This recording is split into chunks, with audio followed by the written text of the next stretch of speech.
Kevin's expression tightened. I'd hit something, and he didn't like it. We're making it work, he said. That's what adults do. We don't get to start over. We just have to make it work with what we have, even if what we have isn't enough. He stepped back from me. Why are you doing this? She's at college, Ethan is fine, we're fine. Why do you always have to dig at everything? Because I'm not sure we are fine. The words came out louder than I intended, and I saw something flicker in his eyes, not anger, but fear. I'm not sure I know what fine even means anymore. I'm not sure I know what I'm doing here. Kevin stared at me. For a long moment, neither of us spoke.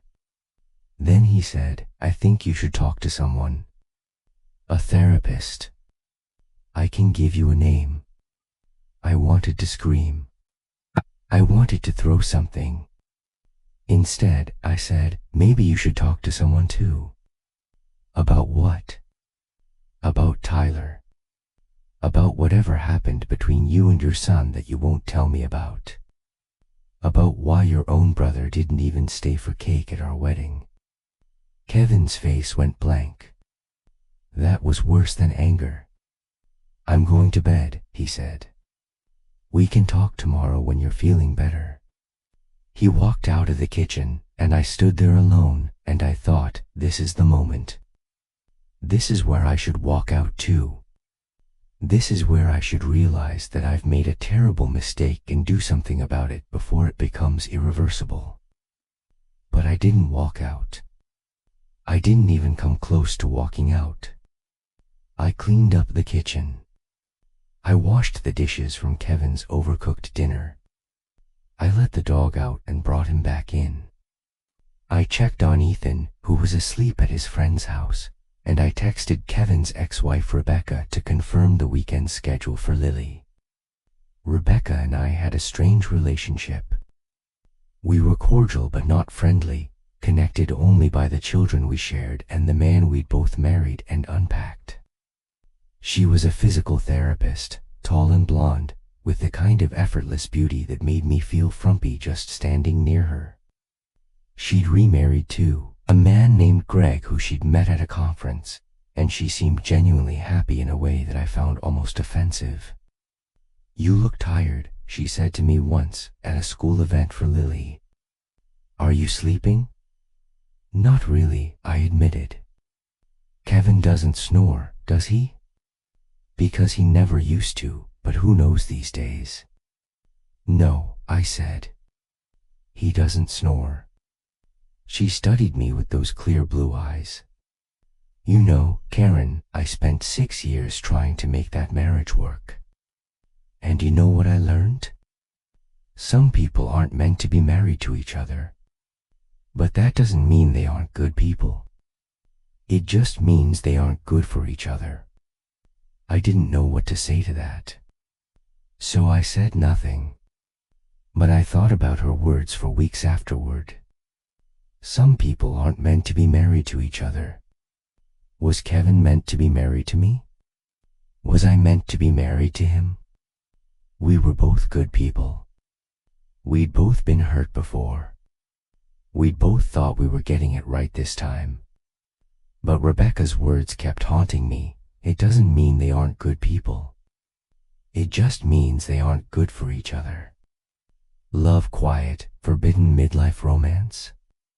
Subscribe to Noah's Awakening for more slow burn stories. Sophia came home for Thanksgiving, her first visit since August. She'd changed, or maybe she was just showing me who she really was now that she was away at college. She was more confident, more talkative, more herself. She told me about her classes, her roommate, the boy from her philosophy seminar who she'd kissed at a party and regretted. I'm not ready for a relationship, she said, and I heard David in her voice, the same certainty he'd had about his own life. I need to figure out who I am first. You sound very mature, I said. I sound very lost, she corrected. But I think that's okay. Being lost is how you find things. Kevin was on his best behavior.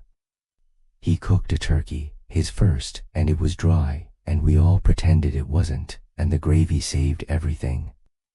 Ethan was thrilled to have his sister home.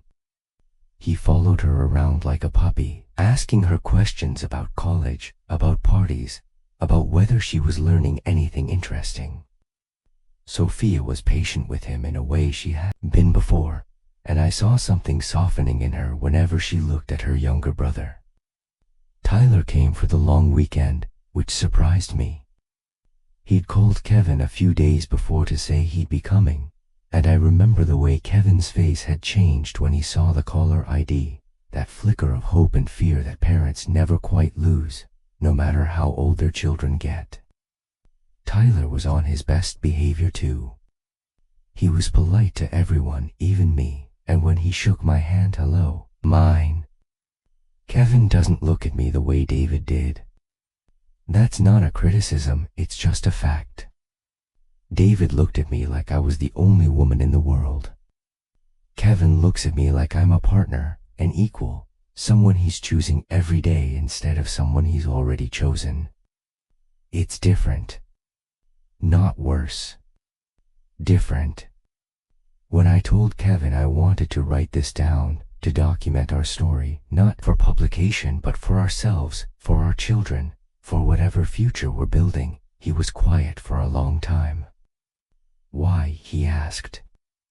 Because I want to remember, I said. All of it. The good and the bad and the ugly.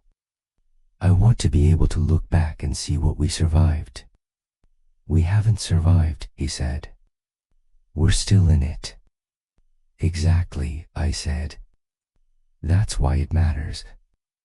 He didn't understand. I'm not sure I do either. But I'm writing anyway. Because some stories need to be told, even if no one else ever reads them. Love quiet, forbidden midlife romance. Subscribe to Noah's Awakening for more slow burn stories. The house on Maple Creek Drive still has Rebecca's fingerprints everywhere. Not literally, Kevin has repainted, rearranged, replaced most of what was here when we moved in. But there are traces. The way the hallway closet is organized, with the shoes on the left and the bags on the right. The placement of the hooks by the back door, at exactly the height Rebecca must have been. The faint watermark on the ceiling in the guest bathroom that Kevin keeps meaning to fix and never does. I used to resent these traces. I used to feel like I was living in a museum dedicated to someone else's life. But now, I'm not sure. Now I think maybe that's what houses are, layers of lives, stacked on top of each other, each one leaving marks that never quite fade. When Ethan grows up and moves away, will there be traces of him here? Will Kevin rearrange the house to erase them, or will they linger, stubborn ghosts that refuse to be forgotten? I don't know. I hope there's time to find out.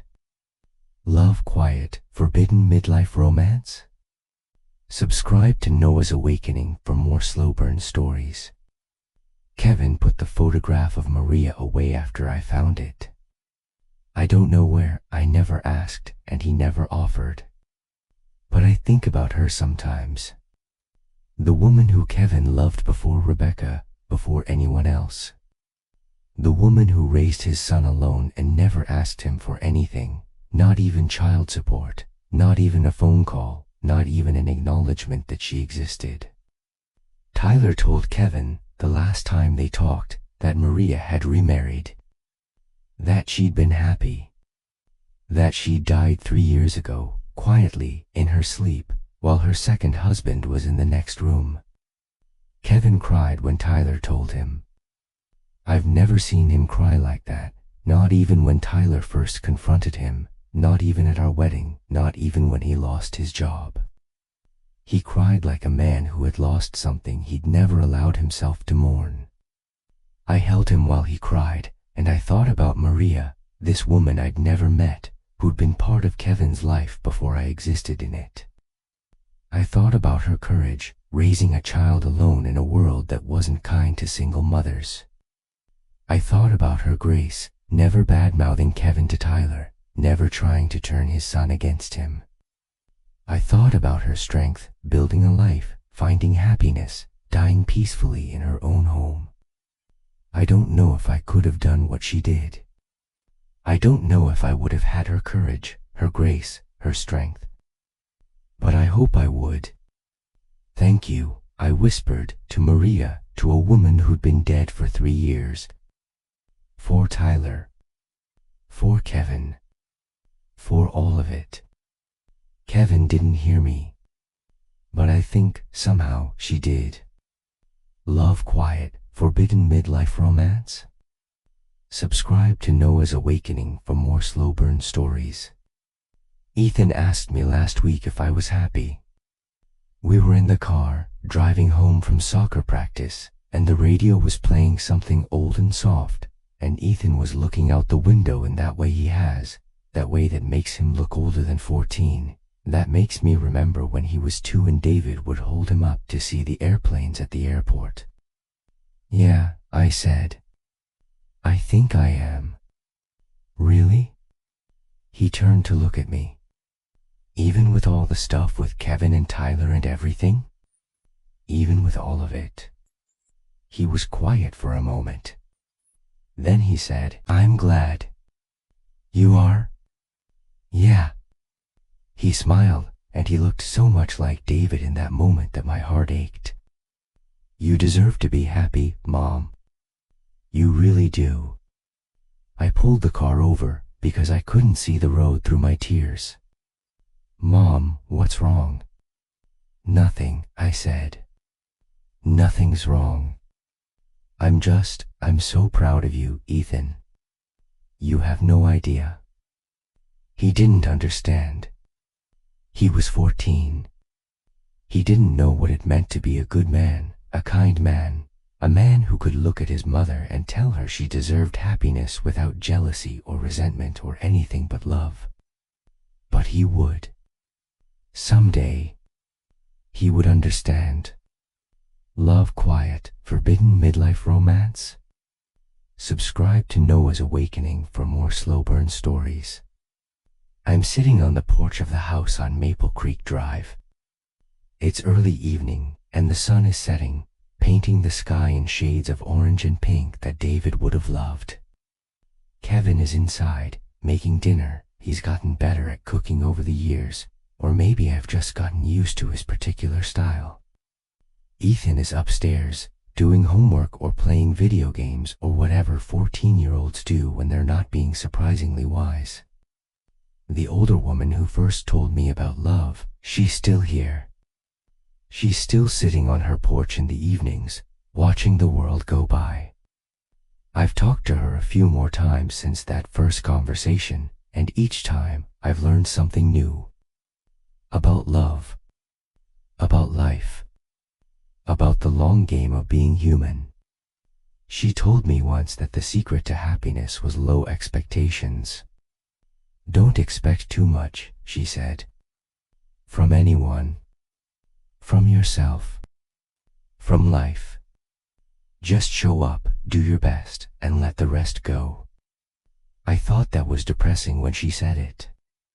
Now I think she was just honest.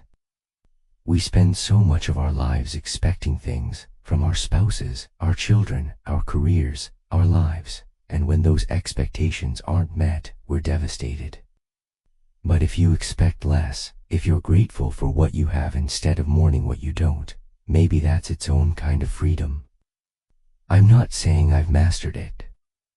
I'm still learning. I'll probably be learning until the day I die. But I'm trying. And that's something. Love quiet, forbidden midlife romance? Subscribe to Noah's Awakening for more slow burn stories. Carrying something heavy. Then it was gone. Karen, he said. There are some things from before I met you that I need to work out on my own. I love you. I love our family. And I need you to trust me.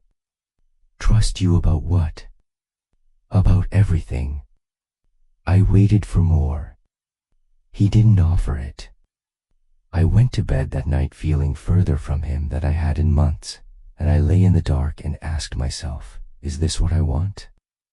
Is this the life I chose? I didn't have an answer. I was still looking for one. Love quiet, forbidden midlife romance? Subscribe to Noah's Awakening for more slow burn stories. The summer of 2019, Lily came to live with us.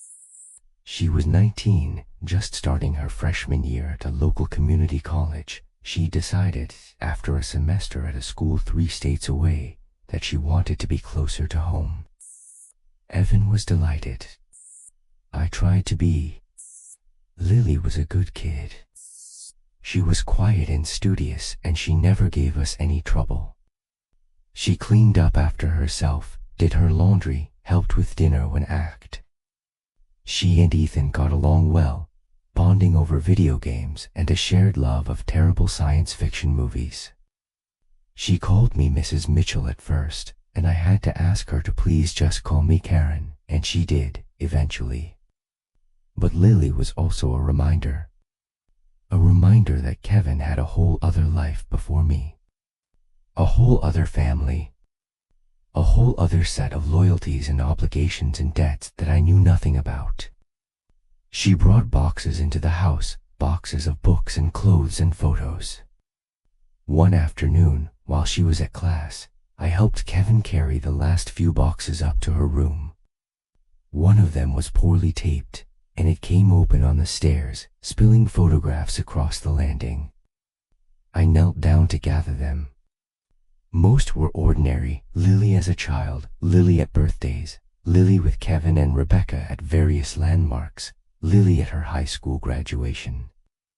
But then I saw one that stopped me. It was Kevin and a young woman. Not Rebecca. Someone else. Someone I didn't recognize. They were standing close together, her head on his shoulder, both of them smiling at the camera.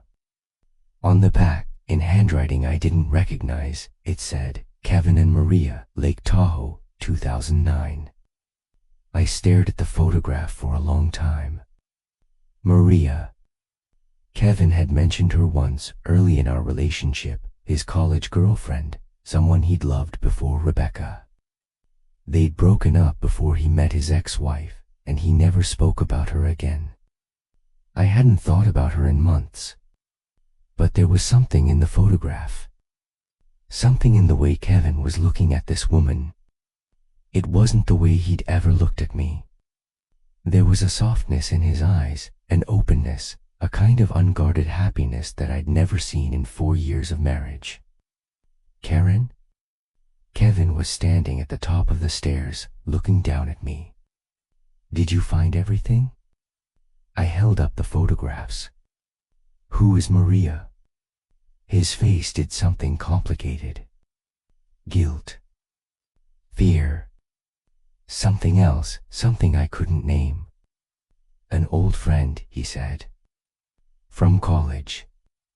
You never told me about her. I told you about her. I told you she was my college girlfriend.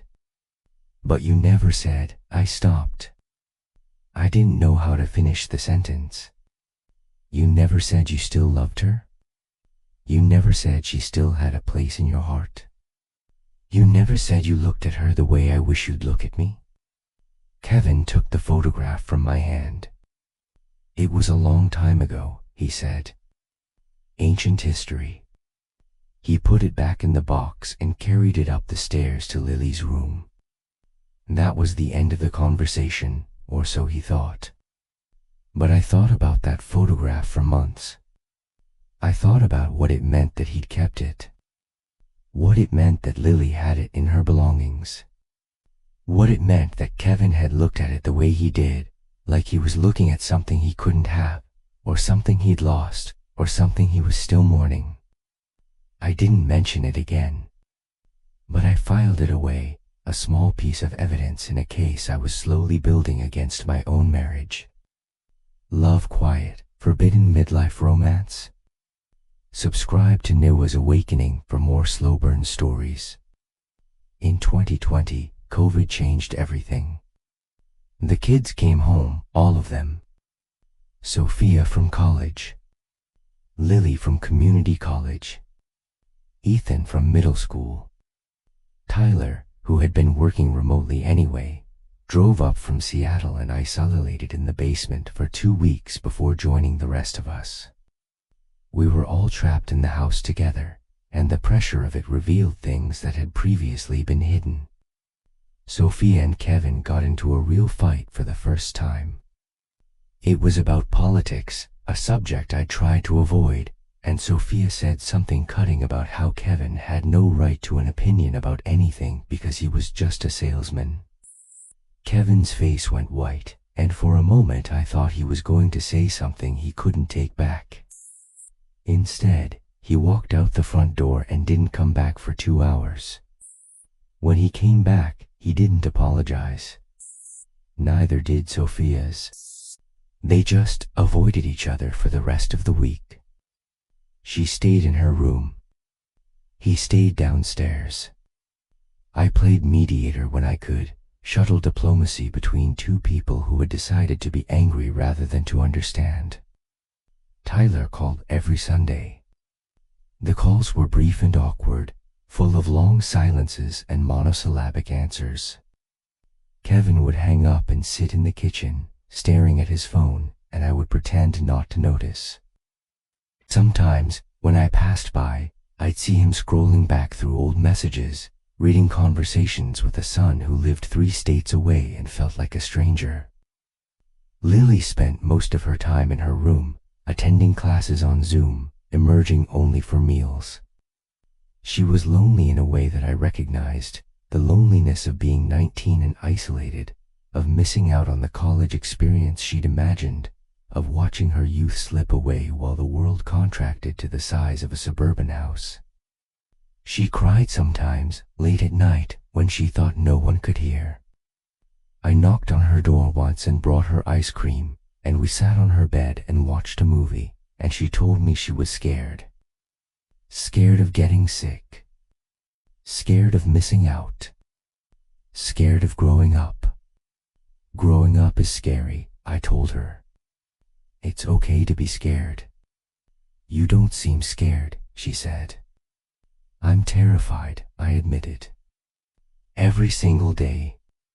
She looked at me with those clear blue eyes, her mother's eyes, and I think she understood something. Maybe not everything, but something. Ethan was the only one who seemed unbothered by the situation. He attended school on his laptop, played video games with his friends online, and thoroughly enjoyed having everyone home. This is like a big family vacation, he said one evening, and I wanted to cry, because he was so young and so innocent and he had no idea how fractured we all were. Kevin and I fought more during COVID. There was nowhere to escape to, no workplace to retreat to, no evening out with friends to break up the tension. We were in each other's faces constantly, and the proximity stripped away the polite illusions we'd been maintaining. One night, in June, we had a fight about something so small I can't even remember what it was. But I remember what he said. He said, "I don't know why you insist on making everything harder than it needs to be." And I said, because maybe I'm trying to be honest, and honest is hard. He stared at me. I don't need your honesty. I need your support. I can't support a marriage built on lies. What lies? And then he was quiet, because he knew. We both knew. They were lies of omission, lies of silence, lies we told ourselves every day to keep going. The biggest lie was this, that we were fine, that we were happy, that we'd built something real and lasting and worth protecting. In June, Kevin lost his job. The medical equipment company had to downsize, and Kevin, at 52, was too expensive and too old to be retained. He came home with a box of office supplies and a severance package that would last 6 months, and he sat at the kitchen table and didn't say anything for an hour. I sat down across from him. "It's going to be okay," I said. "We'll figure it out." "I don't want your pity," he said. "It's not pity. It's partnership." He looked at me with those gray-green eyes, and for a moment I saw the man I'd married, the one who was trying so hard to hold everything together, who was failing in ways he couldn't admit, who was just as lost as I was. "I don't know how to do this," he said. "I've always been the provider. I've always been the one who had a plan." "Maybe it's time to not have a plan," I said. "Maybe it's time to just see what happens." He reached for my hand and held it. It was the first time in months he'd touched me like that, not out of obligation or desire, but because he needed something. Human connection. Comfort. The simple assurance that he wasn't alone. I gave it to him. Not because I was sure we would be okay, but because I wasn't sure of anything, and holding his hand was better than sitting with my doubt. Love quiet, forbidden midlife romance? Subscribe to Noah's Awakening for more slow burn stories. Kevin found another job in September, lower pay, smaller territory, less prestige. He took it because he had to. He came home every night sounding more defeated than the day before. He'd lost the confidence that had defined him when I'd first met him, that quiet certainty that he knew what he was doing, that he had a plan, that things would work out if he just tried hard enough. The job market for a man his age was brutal. He'd send out resumes and hear nothing. He'd get interviews and not get the job. He'd compare himself to younger candidates and feel himself becoming invisible. I watched him shrink in real time, watched the man I'd married become someone I didn't recognize. Meanwhile, Sophia went back to school in the fall, as the pandemic wore on in its endless way. Lily went back to community college, which had pivoted to online learning. Ethan went back to 5th grade, having somehow survived an entire year of pandemic schooling with minimal learning but maximum trauma. He was behind in math and ahead in video games, a trade-off I tried not to examine too closely. And Kevin and I were alone in the house again, just the two of us, and I realized that we had no idea how to be alone together. We'd built our marriage around the chaos of children. We'd been too busy managing everyone else's needs to figure out our own. We'd been step-parents and co-parents and partners in crisis management, but we'd never been just he-us. Just Kevin and Karen, two people who had chosen each other and needed to figure out what that meant. I went to therapy. Kevin didn't. He said he didn't have time, and I didn't push, because I knew that pushing would only make him defensive. So I went alone once a week on Tuesday afternoons while he was at work. I talked about my mother and my childhood and my marriage and my fears, and slowly, over months, I started to understand things I'd never understood before. I understood that I'd married Kevin too quickly, before I was ready, before I'd fully healed from David's death. I understood that I'd been looking for a replacement father for my children as much as a husband for myself. I understood that Kevin had his own wounds, wounds that he wasn't ready to show me, and that until he was ready, our marriage would always have a wall between us. My therapist, a kind woman named Dr. Patel, didn't tell me what to do. She just asked questions. What do you want, Karen? Not what your children need. Not what Kevin needs. What do you want? I didn't know how to answer. I hadn't asked myself that question in years. Maybe decades. I want to feel seen, I said, finally. I want Kevin to see me. Not the wife he's supposed to have. Not the stepmother his children need. Me. The woman I was before David died. The woman I might still become. Then you need to show him, Dr. Patel said. You need to be brave enough to let him see you. And you need to be brave enough to see him. That terrified me more than anything else. Love quiet, forbidden midlife romance? Subscribe to Noah's Awakening for more slow burn stories.